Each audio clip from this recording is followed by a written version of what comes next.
طاسيم.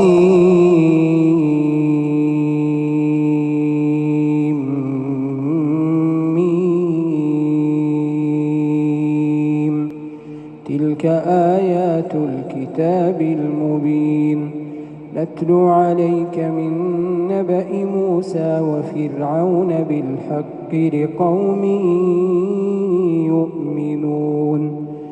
إن فرعون علا في الأرض وجعل أهلها شيعا يستضعف طائفة منهم يذبح أبناءهم ويستحيي نساءهم إنه كان من المفسدين.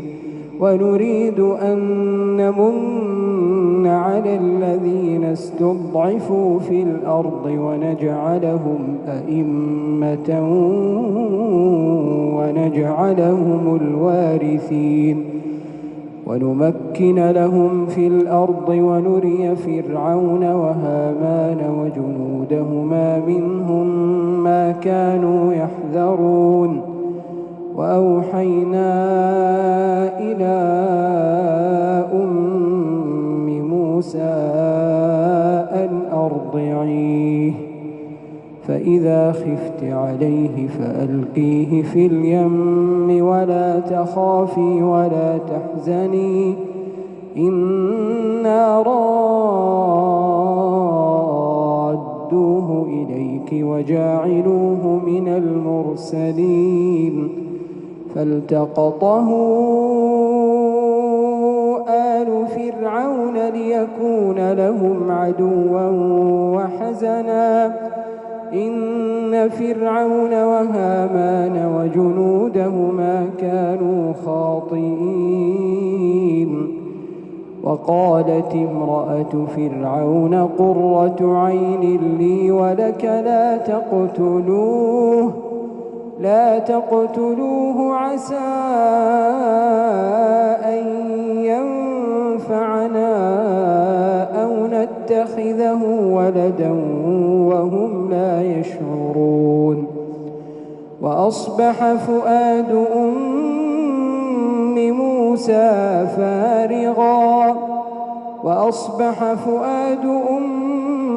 موسى فارغا إن كادت لتبدي به لولا أن ربطنا على قلبها لتكون من المؤمنين. وقالت لأخته قصيه فبصرت به عن جنب وهم لا يشعرون. وحرمنا عليه المراضع من قبل فقالت هل أدلكم على أهل بيت يكفلونه لكم وهم له ناصحون. فرددناه إلى أمه كي تقر عينها ولا تحزن ولتعلم أن وعد الله حق ولكن أكثرهم لا يعلمون. ولما بلغ أشده واستوى آتيناه حكما وعلما وكذلك نجزي المحسنين. ودخل المدينة على حين غفلة من أهلها فوجد فيها رجلين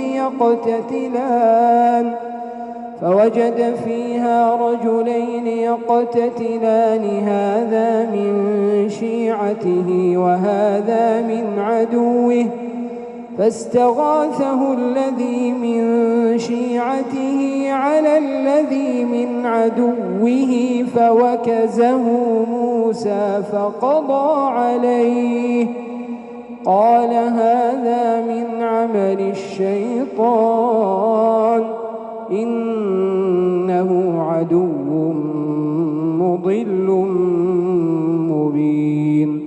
قال رب رب إني ظلمت نفسي فاغفر لي فغفر له إنه هو الغفور الرحيم.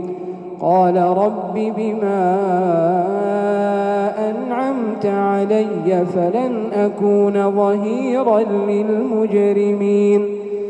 فأصبح في المدينة خائفا يترقب فإذا الذي استنصره بالأمس يستصرخه قال له موسى إنك لغوي مبين. فلما أن أراد أن يبطش بالذي هو عدو لهما قال يا موسى أتريد أن تقتلني كما قتلت نفسا بالأمس إن تريد إلا أن تكون جبارا في الأرض وما تريد أن تكون من المصلحين. وجاء رجل من أقصى المدينة يسعى قال يا موسى إن الملأ يأتمرون بك ليقتلوك فاخرج إني لك من الناصحين. فخرج منها خائفا يترقب قال رب نجني من القوم الظالمين. ولما توجه تلقاء مدين قال عسى ربي أن يهديني سواء السبيل. ولما ورد ماء مدين وجد عليه أمة من الناس يسقون ووجد من دونهم امرأتين تذودان قال ما خطبكما قالتا لا نسقي حتى يصدر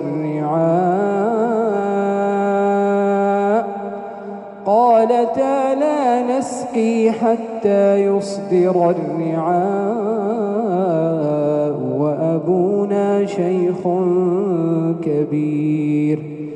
فسقى لهما ثم تولى إلى الظل فقال رب إني لما أنزلت إلي من خير فقير. فجاءته إحداهما تمشي على استحياء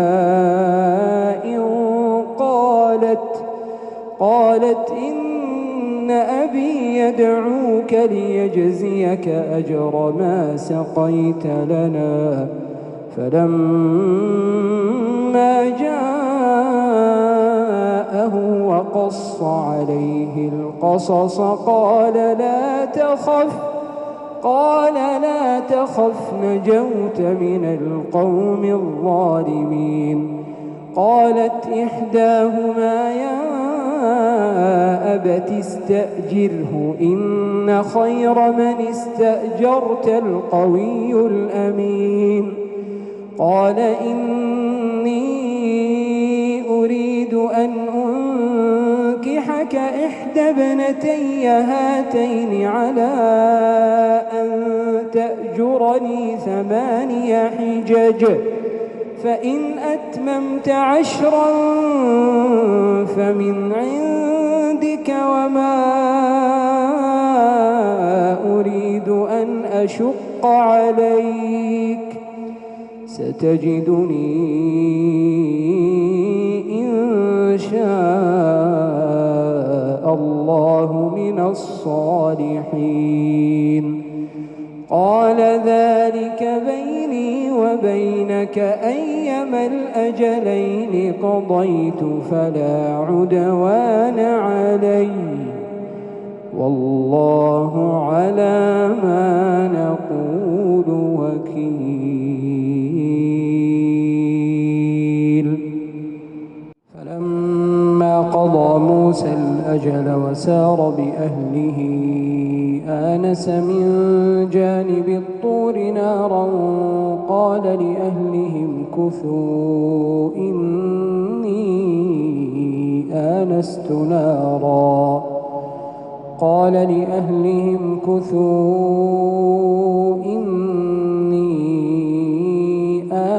نارا لعلي آتيكم منها بخبر أو جذوة من النار لعلكم تصطلون. فلما أتاها نودي من شاطئ الوادي الأيمن في البقعة المباركة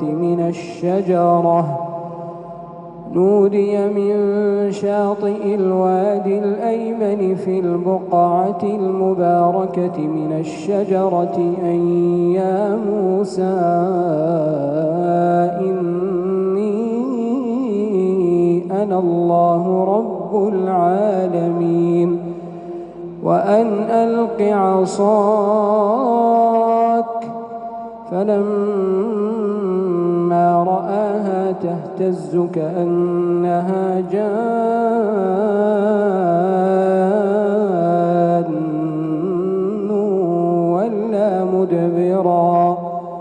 ولا مدبرا ولم يعقب. يا موسى أقبل ولا تخف إنك من الآمنين. أسلك يدك في جيبك تخرج بيضاء من غير سوء واضمم إليك جناحك من الرهب فذلك برهانان من ربك إلى فرعون وملئه إنهم كانوا قوما فاسقين. قال رب إني قتلت منهم نفسا فأخاف أن يقتلون وأخي هارون هو أفصح مني لسانا فأرسله معي رد أن يصدقني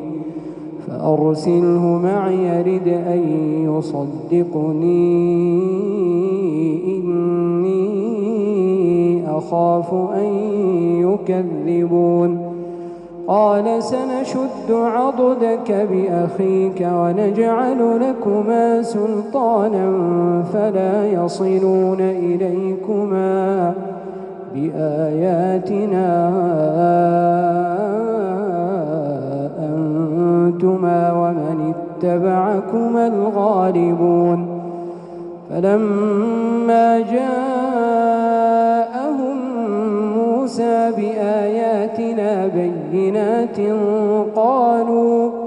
قالوا ما هذا إلا سحر مفترى وما سمعنا بهذا في آبائنا الأولين. وقال موسى ربي أعلم بمن جاء بالهدى من عنده ومن تكون له عاقبة الدار إنه لا يفلح الظالمون. وقال فرعون يا أيها الملأ ما علمت لكم من إله غيري فأوقد لي يا هامان على الطين الطين فاجعل لي صرحا لعلي أطلع إلى إله موسى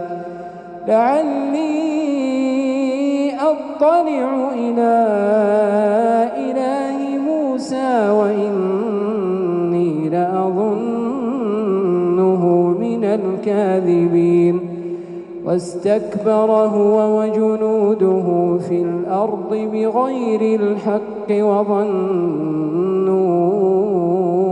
أنهم إلينا لا يرجعون فأخذناه وجنوده فنبذناهم في اليم فانظر كيف كان عاقبة الظالمين وجعلناهم أئمة يدعون إلى النار ويوم القيامة لا ينصرون وأتبعناهم في هذه الدنيا لعنة ويوم القيامة هم من المقبوحين.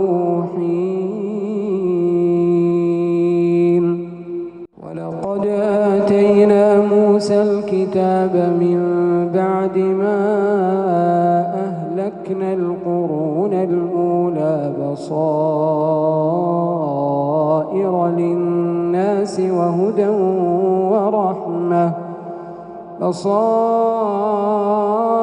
للناس وهدى ورحمة لعلهم يتذكرون وما كنت بجانب الغربي إذ قضينا إلى موسى الأمر وما كنت من الشاهدين ولكننا أنشأنا قرونا فتطاول عليهم العمر وما كنت ثاويا في أهل مدين تتلو عليهم آياتنا ولكننا كنا مرسلين وما كنت بجانب الطور إذ نادينا ولكن رحمة من ربك لتنذر قوما ما أتاهم من نذير من قبلك لعلهم يتذكرون ولولا أن تصيبهم مصيبة بما قدمت أيديهم فيقولوا ربنا لولا أرسلت إلينا رسولا فنتبع آياتك ونكون من المؤمنين فلما جاءهم الحق من عندنا قالوا لولا أوتي مثل ما أوتي موسى أولم يكفروا بما أوتي موسى من قبل قالوا سحران تظاهرا وقالوا إنا بكل كافرون قل فأتوا بكتاب من عند الله هو أهدى منهما أتبعه إن كنتم صادقين فإن لم يستجيبوا لك فاعلم أنما يتبعون أهواءهم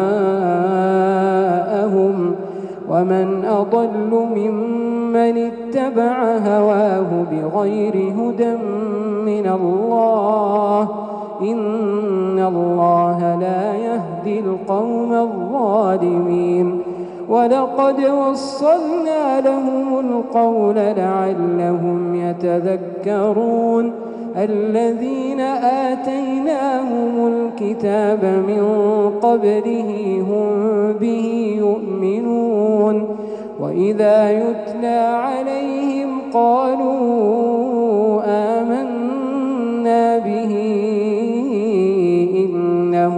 الحق من ربنا إنا كنا من قبله مسلمين أولئك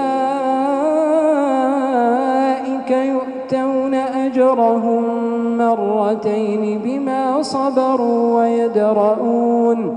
ويدرؤون بالحسنة السيئة ومما رزقناهم ينفقون وإذا سمعوا اللغو أعرضوا عنه وقالوا لنا أعمالنا ولكم أعمالكم وإذا سمعوا اللغو أعرضوا عنه وقالوا لنا أعمالنا ولكم أعمالكم سلام عليكم لا نبتغي الجاهلين إنك لا تهدي من أحببت ولكن الله يهدي من يشاء وهو أعلم بالمهتدين وقالوا إن نتبع الهدى معك نتخطف من أرضنا أولم نمكن لهم حرما آمنا يجبى إليه ثمرات كل شيء رزقا من لدنا ولكن أكثرهم لا يعلمون وكم أهلكنا من قرية بطرت معيشتها فتلك مساكنهم لم تسكن من بعدهم إلا قليلا وكنا نحن الوارثين وما كان ربك مهلك القرى حتى يبعث في أمها رسولا يتلو عليهم آياتنا وما كنا مهلك القرى إلا وأهلها ظالمون وما أوتيتم من شيء فمتاع الحياة الدنيا وزينتها وما عند الله خير وأبقى أفلا تعقلون أفمن وعدناه وعدا حسنا فهو لاقيه كمن متعناه متاع الحياة الدنيا ثم هو يوم القيامة من المحضرين ويوم يناديهم فيقول أين شركائي الذين كنتم تزعمون قال الذين حق عليهم القول ربنا هؤلاء الذين أغويناهم كما غوينا تبرأنا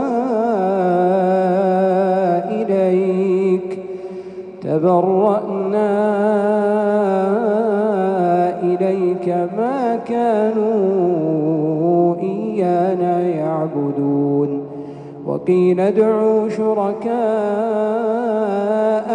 فدعوهم فلم يستجيبوا لهم ورأوا العذاب لو أنهم كانوا يهتدون ويوم يناديهم فيقول ماذا أجبتم المرسلين فعميت عليهم الأنباء يومئذ فهم لا يتساءلون فأما من تاب وآمن وعمل صالحا فعسى أن يكون من المفلحين وربك يخلق ما يشاء ويختار وربك يخلق ما يشاء ويختار ما كان لهم الخيرة سبحان الله وتعالى عما يشركون وربك يعلم ما تكن صدورهم وما يعلنون وهو الله لا إله إلا هو له الحمد في الأولى والآخرة وله الحكم وإليه ترجعون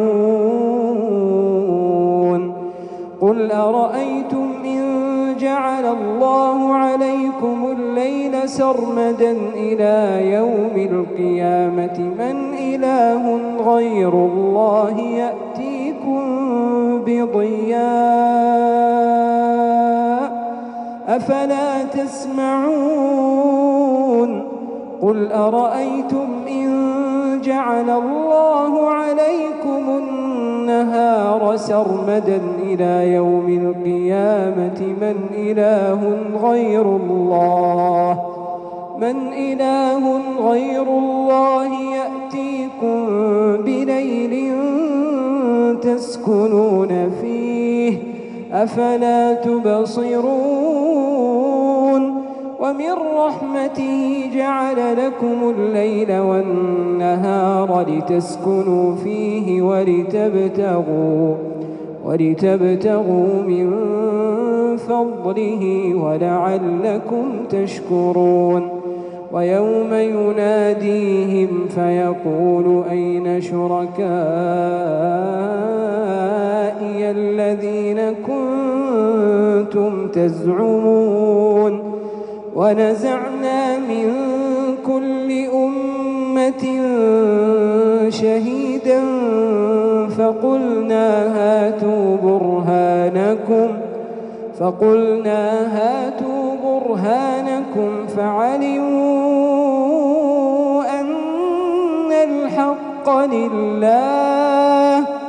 فعلموا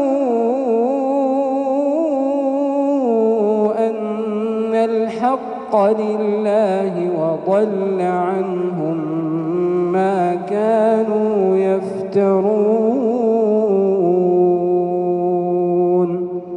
إن قارون كان من قوم موسى فبغى عليهم وآتيناه من الكنوز ما إن مفاتحه لتنوء بالعصبة أولي القوة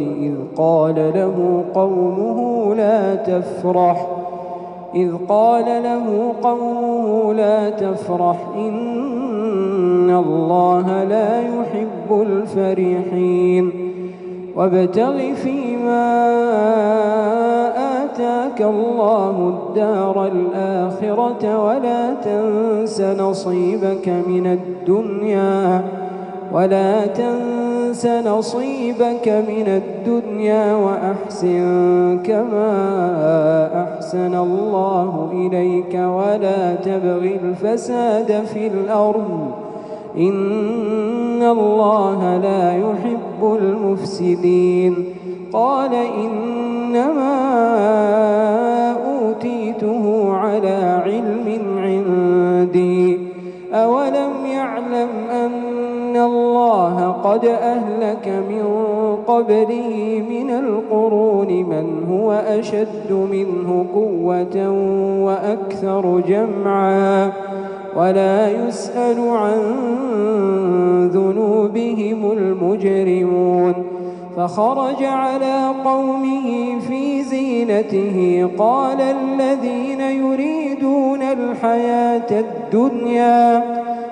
الذين يريدون الحياة الدنيا يا ليت لنا مثل ما أوتي قارون إنه لذو حظ عظيم وقال الذين أوتوا العلم ويلكم ثواب الله خير لمن آمن وعمل صالحا ولا يلقاها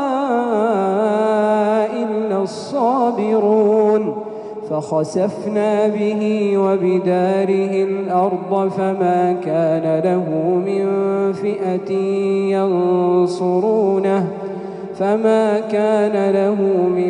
فئة ينصرونه من دون الله وما كان من المنتصرين. وأصبح الذين تمنوا مكانه بالأمس يقولون ويك أن الله يبسط الرزق لمن يشاء من عباده ويقدر لولا أمن الله علينا لخسف بنا ويكأنه لا يفلح الكافرون. تلك الدار الآخرة نجعلها للذين لا يريدون علوا في الأرض ولا فسادا والعاقبة للمتقين.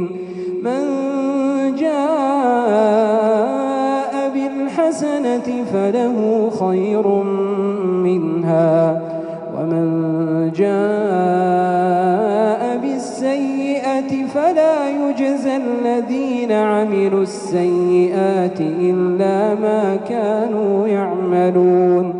إن الذي فرض عليك القرآن لرادك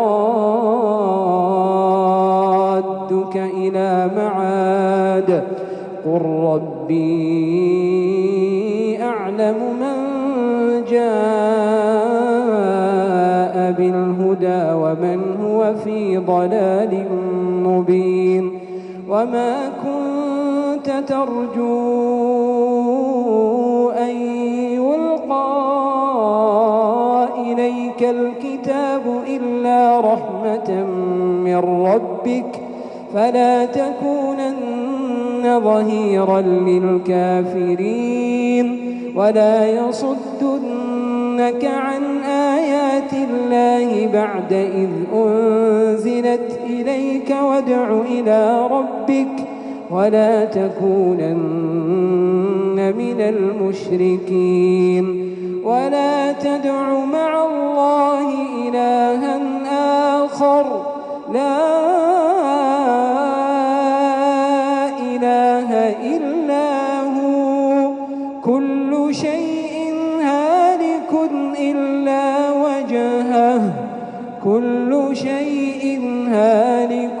إلا وجهه له الحكم وإليه ترجعون.